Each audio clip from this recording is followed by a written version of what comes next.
Welcome to the Independent Advisors Podcast, where we dive into the world of stocks, tradable markets, and financial planning with Jessop Wealth Management's Chief Investment Officer, Mark McEvilly, and CEO, Matt Jessop. You'll hear tips, tricks, and strategies to address your financial well-being and, most importantly, conveyed in a way that everyone can understand.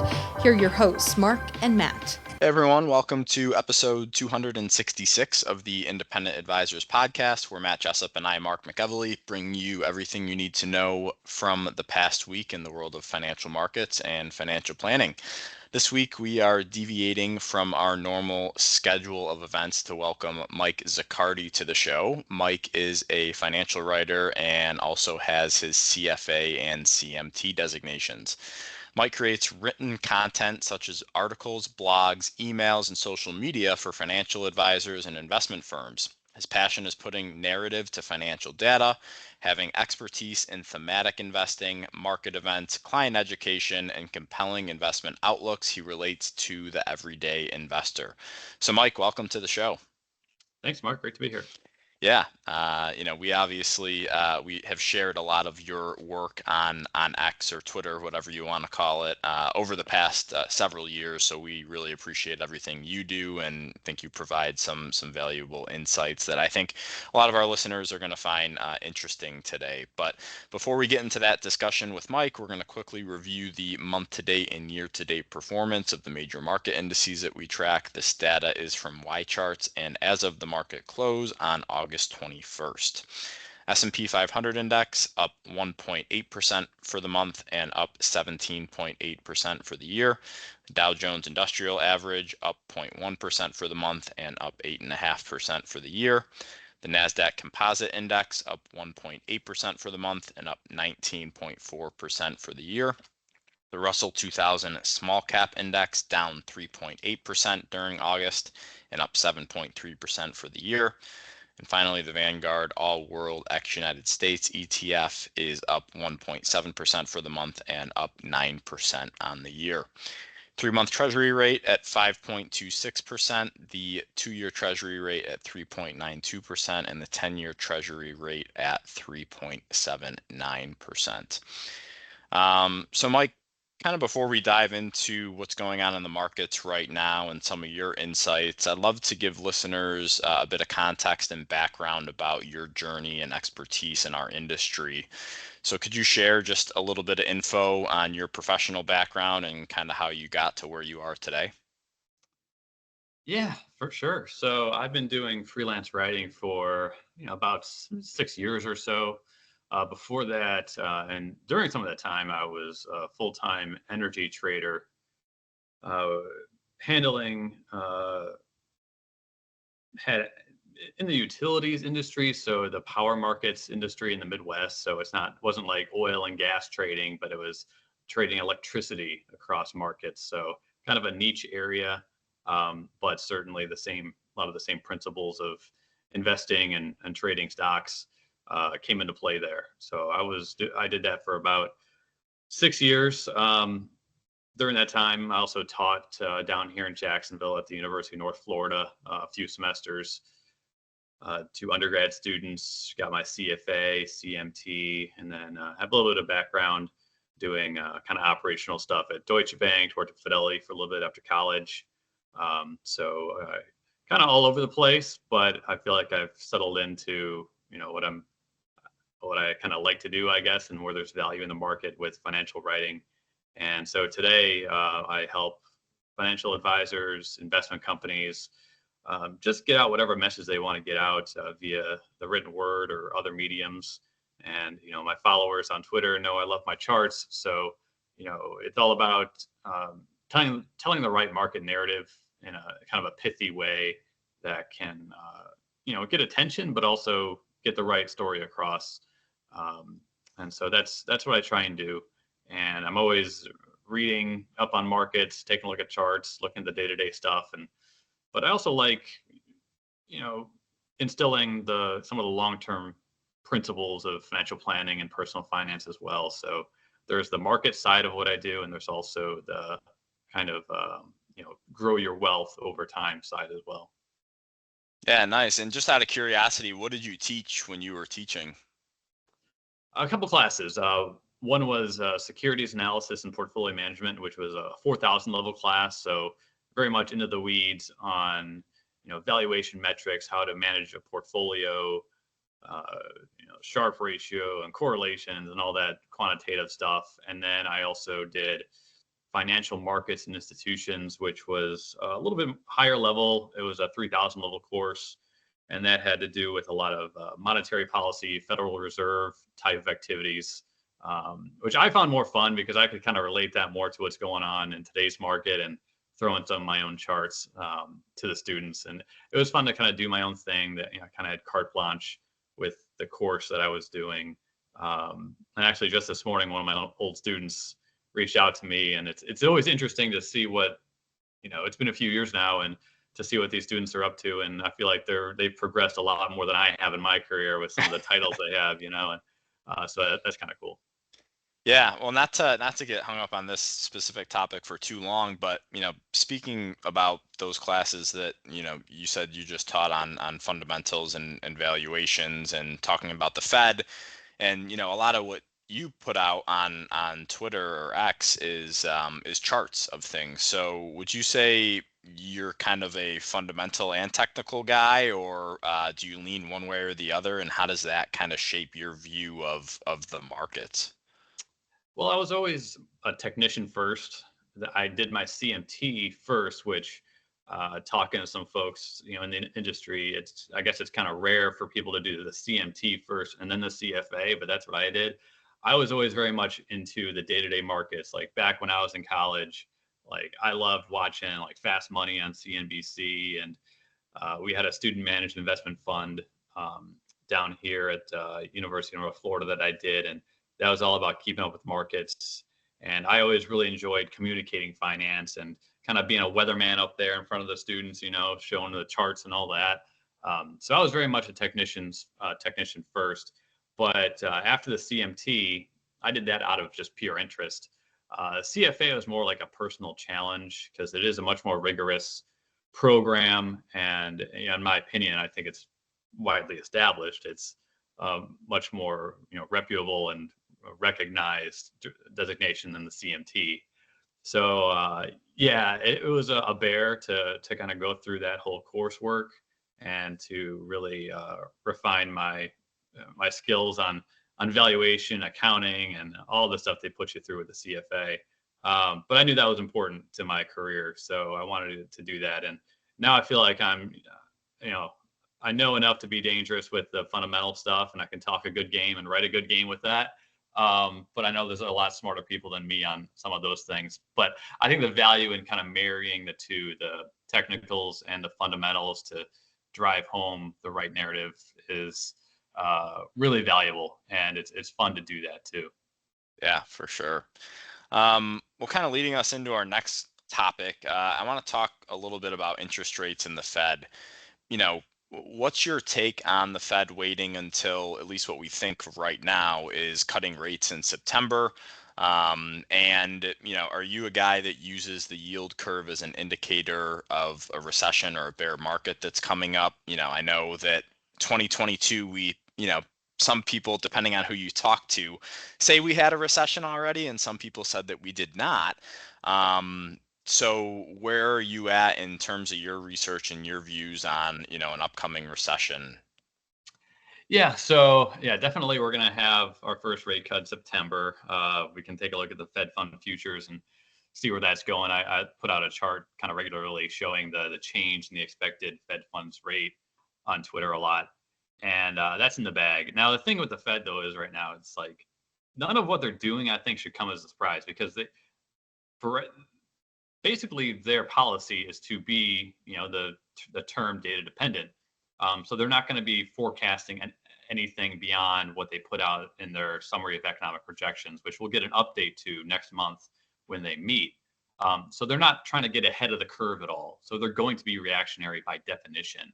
So a lot of folks like Jeremy Siegel and Neil Dutta, folks like that, they're a growing community of people are saying, okay, yeah, they should have cut in July. It's like, okay, that's fine. But, knowing what they knew then, I mean, you still had some pretty good trends in the bulk of consumer spending. And, we were still printing 2+% growth on GDP, even some of the real time stuff. So it's like we weren't falling apart. And then we had the crazy weekend with the Tokyo crash and Buffett selling Apple and Nvidia Blackwell delay news. So that wasn't good. But the reaction the following Monday was kind of crazy with some of what folks were saying. So yeah, I mean, to me, the situation is even more murkier now, right? Because we had a really strong retail sales report, jobless claims again this morning for last week, pretty sanguine, like 230K, nowhere near recession levels. Like for a recession, you got to be like 350K initial claims. We're nowhere near that. And there's no indication that we're going to get that anytime soon. That being said, if you look at some of the metrics to judge monetary policy, like the Taylor rule, that suggests we're really restrictive right now. So if you were to just step into today's situation, what would the fair, Fed funds rate be? Probably wouldn't be 5 3/8, which is where we are. So to me, it would make sense just to gradually bring it down, maybe a quarter point for the next few meetings and see where we are. Right now, the Fed funds futures market has 4 cuts baked into this year, 8 cuts, 200 basis points into the next 12 months. But you got to realize that Fed fund futures is like a probability market. It's factoring in the risk of some kind of crash in the economy. And there's always that risk. If that doesn't happen, if we just kind of have a normal progression of growth, kind of holding where we are, it won't be 8 cuts. It'll probably be, 4 or 5. So to me, I think the market and Fed policy is, in a kind of a nice little state here. It's like, which would be tantamount to the Goldilocks kind of outcome, with consumer spending kind of hanging in there, job growth cooling, not falling off a cliff. And that gives the Fed leeway to, start cutting rates gradually. And that would certainly help out the low end consumer, who clearly is struggling right now with rising credit card delinquency rates, auto loan delinquency rates. I mean, those numbers are the highest in more than 10 years. Yeah. So that's clearly a concern. And with rising unemployment too, right? Yeah. And 4.3 on the unemployment rate is certainly a concern. A lot of that has been driven by the influx of labor supply from immigration. So it's a little bit wonky with that. So yeah, there's definitely a lot of, yellow signals out there, I would say, but nothing really in the red camp, in my opinion. So to me, I think 25 bips, is what's going to happen in September. And then maybe a couple more through year end. Yeah, I would agree. And I think that's what I would hope for, and that most people would hope for. My worry is, people were calling for them to do 50 bips in September. And I think that would do more harm than good, at least over the short term. I think it would freak the market out a little bit. And I think, as I'm sure you've seen the data on this, when we have a Fed that is, like you said, slowly and gradually reducing interest rates, stocks tend to be just fine. But when you have them drastically lowering rates aggressively, as we've seen the past, 2 or 3 times this has happened, obviously that's it's not really a good situation for stocks. So I haven't seen the latest Fed funds future in the past week or two, but is there any probability on a 50 bip rate cut right now? Yeah, that's still out there. I think we're at about 20-25% for a double cut next month. A lot of the recent data has been pretty upbeat, so we've seen that percentage come down significantly. Basically it started with ISM services, which normally is not a huge deal for markets. Normally they kind of bypass that, but we had a pretty good report there. And then the last 3 claims numbers have been solid. Retail sales was good. So yeah, we've definitely seen a drop off in the chance of a large cut in September. But like you said, you really don't want that big of a cut to the policy rate, because it usually means something bad is happening in the economy. Right. So that's the real concern. And right now there's nothing overly terrible going on in terms of moves just this month. There are gradual trends that are not so favorable, and the risks are certainly to the growth side of the dual mandate for the Fed right now, not the inflation. It's, if you look at all the real-time measures of inflation, they're generally 2% or less right now. Even if you look at the 3-month annualized CPI, 3-month annualized PCE, I mean, those numbers are super within the Fed's target range. And then I like to look at one website, trueflation.com. Yeah. And they kind of do that. Yeah, they kind of do that too. And they're down near like 1.6, 1.7 right now. Right. So the chances of one of the risks perking up, growth or inflation, clearly there's downside risk to growth versus upside risk to inflation. So that's why we're going to certainly start to see the Fed cut its rate here soon. Yeah, for sure. And I guess just to wrap this topic up, do you think that we had a recession in 2022? Because when we look at, the yield curve, for example, I think it was Campbell Harvey that really, made this, put this out into the universe as an indicator of bear markets or a recession. But on the official level, we didn't have a recession in 2022. But I guess I'm kind of old school in the fact that I think 2 consecutive quarters of negative GDP growth is a recession.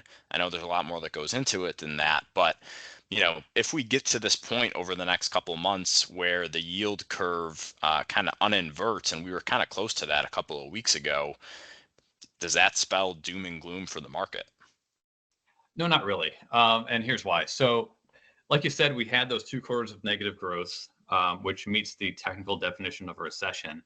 But the official definition of recession is different because that's performed by a committee called the National Bureau of Economic Research, NBER. What they do is they take 6 components, and the 6 of them are real personal income minus transfer payments that go on in the economy, the change in payroll employment growth, the household survey of employment growth, which is used to determine the unemployment rate, and then the 4th is industrial production, and then the change in real wholesale and retail sales, and then consumer spending. So 6 components, they measure those 6 in retrospect.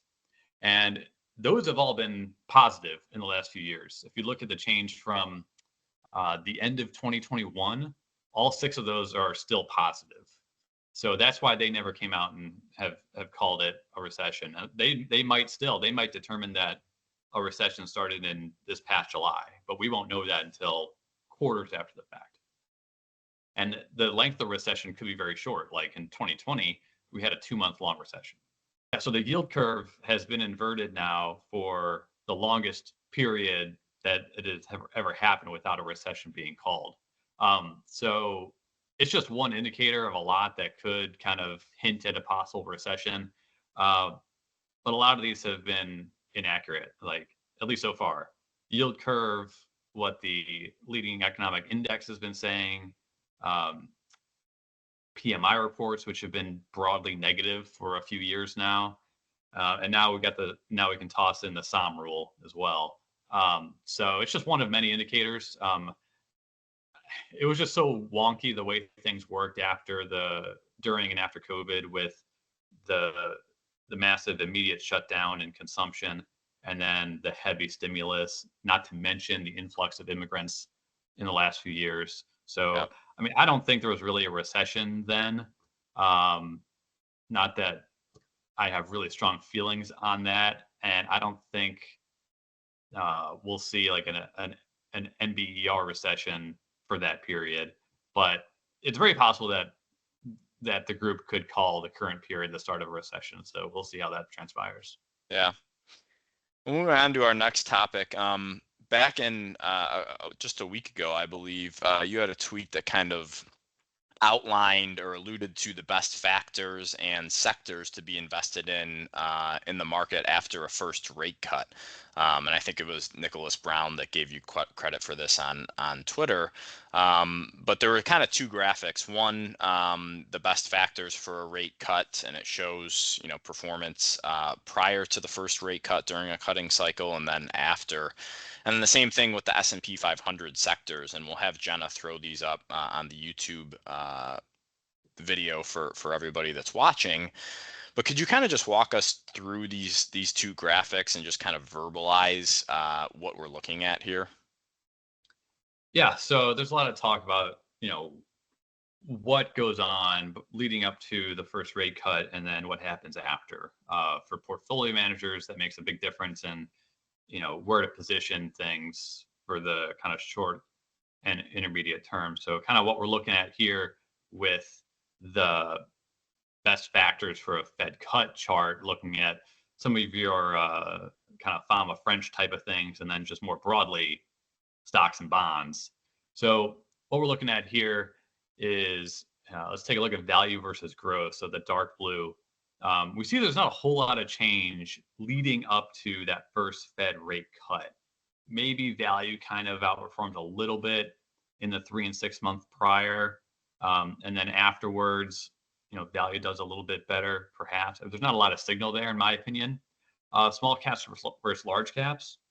Small caps tend to underperform leading up to that first Fed rate cut. But once we get really close to it, the market starts to discount that we're going to have lower rates ahead, and that could potentially stimulate the economy and help small caps. So starting at about a month out before the first rate cut, we start to see small caps outperform. That would suggest, you right about now, you may want to start positioning a portfolio for small caps. We'll see what happens. And then afterwards, it's more mixed reaction on small versus large. But in the 12 months after the first cut, you tend to see small caps do pretty well. And finally, bonds or stocks. In the aggregate, bonds mainly do better around that first Fed rate cut. But all this needs to be taken with a grain of salt, because normally the Fed acts in response to what's going on in the economy. Like we said earlier, like something bad has to happen for the Fed have to cut rates. They say that, bull markets and economic expansions don't die of old age. They're kind of murdered. Like something happens that's bad to cause this type of action within the Fed and price action in markets. If we don't have any of that, if it's just kind of a stair step down in the policy rate, maybe some of these historical analogs shouldn't have as much credence as a lot of folks are giving them. But it's still interesting to see what history suggests. And then if we go over to Exhibit 35 there from BFA, the S&P 500 sectors, their outperformance and hit rate around the first Fed rate cut. If we take a look at right now, if we call it about a month before the first Fed rate cut, what does best? Well, it says here, comm services. And there's not a lot of signal from other sectors in general. But what is interesting is if you look at afterwards, after the first Fed cut, consumer discretionary stocks tend to do pretty darn well. That's very much a cyclical risk-on area of the market. And it had been underperforming the S&P 500 by quite a bit going into this month. So that's definitely something that may be one to watch here over the coming months. And then if you kind of throw in some other pieces of evidence, we had the good retail sales number, strong numbers from Walmart, TJX, Target. Those were all some pretty solid earnings reports. So maybe things are setting up for discretionary to be a spot to be. Whenever we talk discretionary, there's always the kind of the disclosure that, you got to watch out for that, because the top two stocks there are Amazon and Tesla. Which command like half of the ETF. So if you were looking to play that theme, maybe you want to go with like equal weight discretionary, or even like the XRT retail ETF, which is equal weight. So those are a couple of ideas if you believe that this trend is going to play out this time. Also take a look at real estate.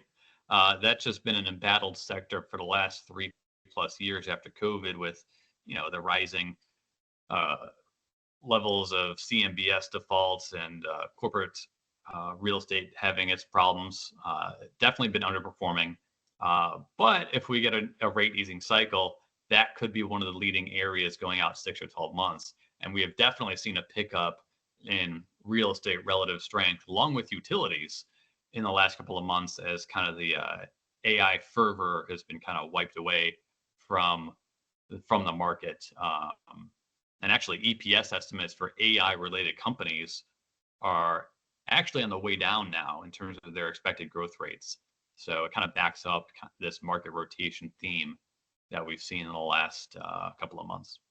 Yeah, real estate actually, if you just pull up a chart of the XLRE, the Spider real estate sector ETF, it actually looks pretty attractive, or at least the most attractive that it has looked in a long time. So we kind of might be on that cusp of real estate, possibly starting a period of outperformance, which it's been a while since that has happened, but that's a sector that's kind of been popping up over the past couple of weeks on some of our scans and some of our charts.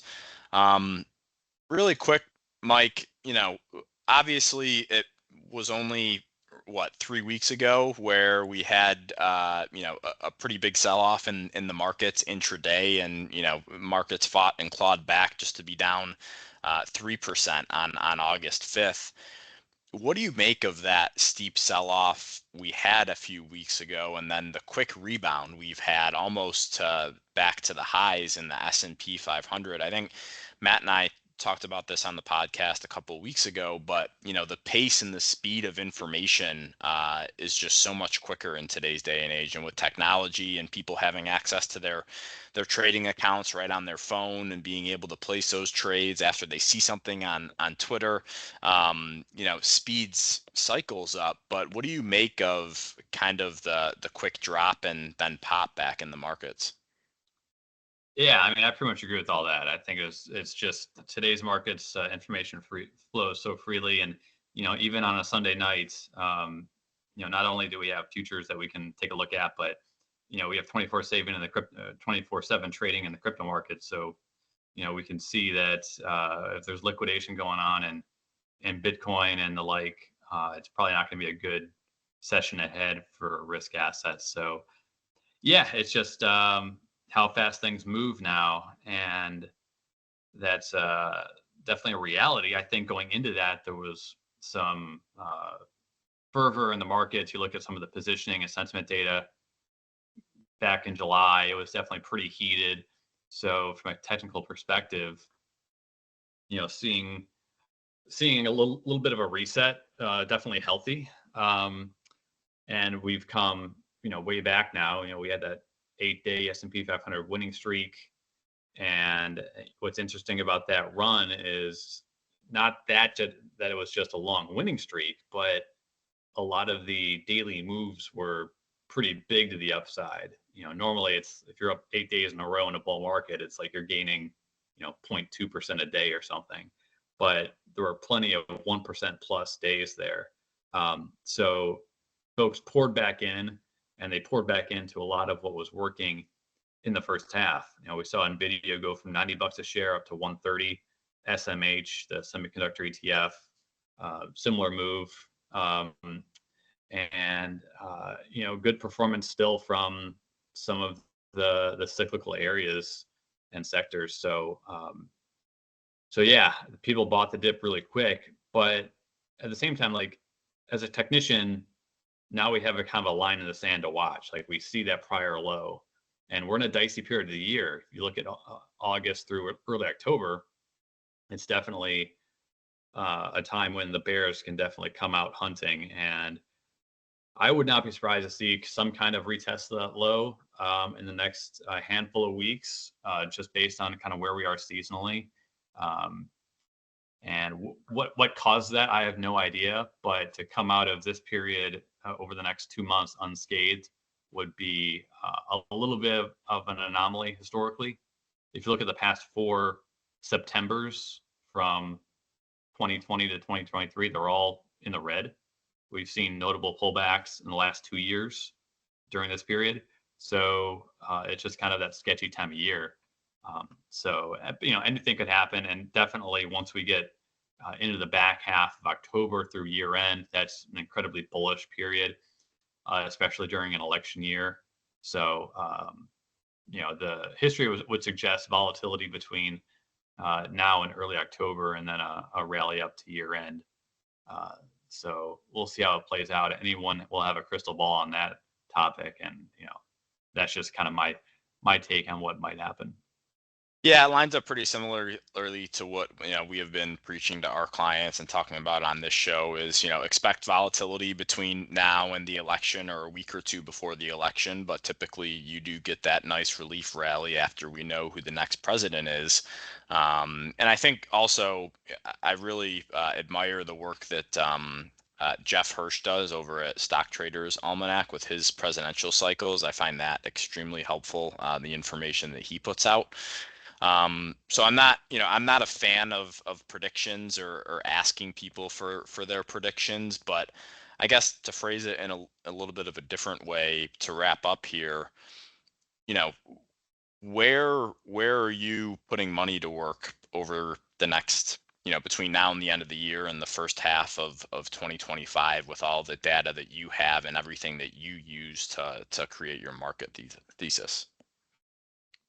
Yeah, I don't spend a lot of time talking about like what I actually do because it's pretty boring. I'm pretty much an index fund kind of investor, asset allocation kind of thing, and I actually do write about this a lot over on Humble Dollar on Jonathan Clement's website. But I kind of focus what I do in my day job on just being independent about markets and taking, I guess, kind of the Sam Rowe approach of stocks usually go up and not having too many eggs in one single basket, but I'm not making too many active moves, but I would say this year I have been adding to underperforming areas, like your extended market areas, the small and the mid caps, some ex-US stocks, and just making sure I don't own too much of the Mag 7, which I think is kind of what a lot of folks say now. So yeah.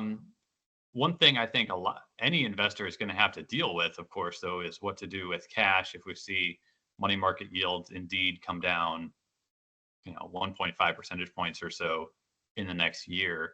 I don't think people want to take too much risk for their safe money, even though the yield does come down, because on an after-tax basis, if you're holding it in a taxable account, it's really not that much of a difference. So all this talk of cash on the sidelines, now close to $7 trillion of retail money in cash funds, if that's going to come back into stocks or bonds. I mean, I don't see that moving a ton. And if you look at it on a relative basis versus the total portfolio of investable assets, money market amounts right now are not all that high versus history. And we're talking 20, 25%, pretty much in line with the average. So it's a big nominal number, but, as Barry Ritholtz says, don't fall prey to denominator blindness on that front. So that'll be something to watch through year end, but I'm not making any kind of wild moves looking ahead the next few months. Yeah, I like how you really, simplistically said it. Markets usually go up over the long term, so I think that should be good enough, at least for most people that have day jobs and have families and aren't in our industry. Every 3 out of 4 years, roughly, markets go up. So. Well, Mike, your insights have been very valuable today, and I'm sure some of our listeners would like to stay updated on your analysis and perspectives in the future. Could you just let everybody know the best way to follow your work online? Yeah, just follow me on Twitter at Mike Zaccardi. Not selling anything, no newsletters to sell you. So just follow me. Only the best charts I post, and appreciate that. And always enjoy sharing my thoughts with everyone. Yeah, well, we appreciate the time this morning, Mike, and thanks everybody for listening to episode 266 of the Independent Advisors Podcast. We will be back with you next week for episode 267. Thank you for listening to the Independent Advisors Podcast. If you're interested in hearing more, hit the subscribe button so you can be notified every time a new episode gets released. Feel free to share with friends, family, and follow us on Twitter at Jessop Wealth, Facebook, and LinkedIn. Mark and Matt will continue to share beneficial information on these social media sites. Also, check out the podcast tab on their website. That's www.jessopwealthmanagement.com. There you'll find links to every episode of the Independent Advisors. Have have questions or topics you want to discuss on the show, message us on Twitter, LinkedIn, or send an email with the words questions and topics in the subject line to inquiries@jessopwealthmanagement.com. We'll talk about it right here on the podcast. Certain sections of this commentary may contain forward-looking statements based on reasonable expectations, estimates, projections, and assumptions.